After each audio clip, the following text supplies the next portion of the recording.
Mr. Gibson here, and this is a quick introduction to how to use watercolor trays. As you can see, sitting on the desk here are the supplies you will need to begin water painting. Go ahead and open up your watercolors and reveal the color pans. These are the color pans. They hold individual colors and they do show up dry. Now, they're a little bit on the sticky side, as you can see, but these are typically dry. You may get them wet, as these ones are kind of wet because the class before you used some of them. So you need to be extra careful if you pick this up that you don't let it tip and drip. These do tip and drip quite easily, so please be aware of that. Don't pick it up. All right, and so what you'll need is your paintbrush, your paper towel, sorry, this is your paper towel, and your paint surface, which of course your name is on the back. When using a watercolor tray, you use a wet paintbrush. Okay, load up your wet paintbrush with water and then select your color. We don't dig this out. This is not a shovel and this is not tempera paint. We're not trying to goop our paint onto here. We're trying to paint with water. And so all we need to do is just pet this, just pet that. Just a little bit of water.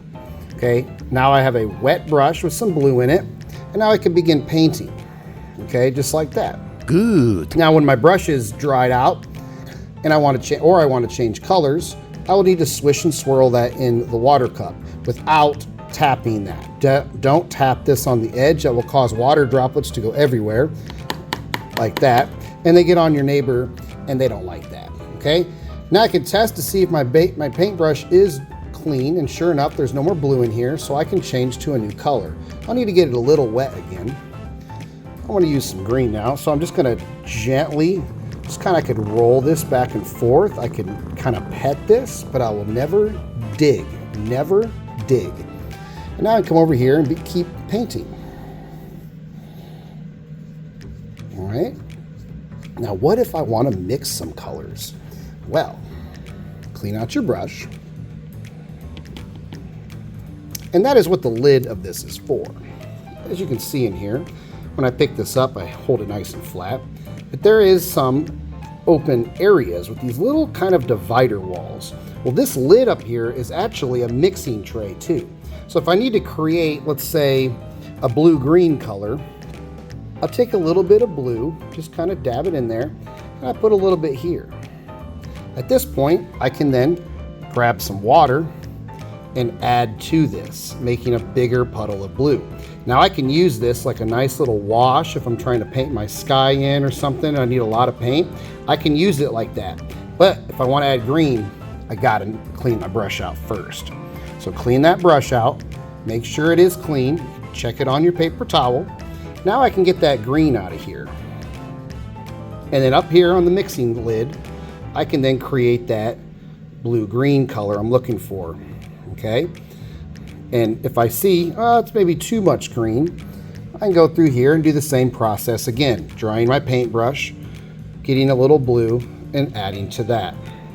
Okay, and so now I've created a nice little blue-green color in here that I can go and use on my painting. All right.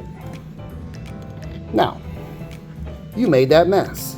You need to clean that mess up. First of all, I'm going to want to use up all that paint first. I don't want to mix up paint that I'm wasting. So use as much of it up as possible. Don't waste the paint. Okay, use it all up. But once cleanup time has started, you do need to stop. It is your responsibility to wipe that lid off. All you got to do, get your paper towel and just wipe it right off. We want to make sure we do this because when we close this paint lid, we don't want to ruin all these colors. Okay. So now when I close this, I can be sure that I'm not going to drip a bunch of blue-green in the yellow, because the yellow's always the first one to get messed up. All right, so that's how you use a watercolor tray. Make sure your brush stays wet. Make sure the pans stay clean. And if you need to mix, use the lid. Of course, don't be afraid to mix right here. As you can see, my blue and my green are mixing on the paper, and you can do it there too. All right, so know how to use a paint tray.